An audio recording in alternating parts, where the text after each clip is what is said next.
السلام علیکم، میں ان کے نیوز کے ساتھ میں راجی برکت نظر ڈالتے ہیں آج کی خبروں۔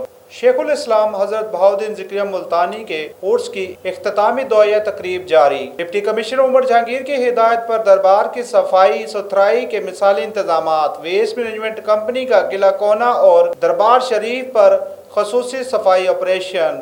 عرس کے تینوں روز دربار کے روٹس اور زائرین کی رہائش گاہوں کی دھلائی کی گئی۔ Chief executive officer Shahid Yaqoob کا دربار اور قلعہ کونا کا دورہ۔ Senior manager operation Faheem Lodhi نے عرس پر صفائی کے انتظامات پر تفصیلی بریفنگ دی۔ ویسٹ مینجمنٹ کمپنی کی جانب سے قلعہ کونا پر خصوصی کیمپ بھی قائم کیا گیا۔ زائرین کی سہولت کے لیے 24 گھنٹے عملہ صفائی ڈیوٹی سر انجام دے رہا ہے۔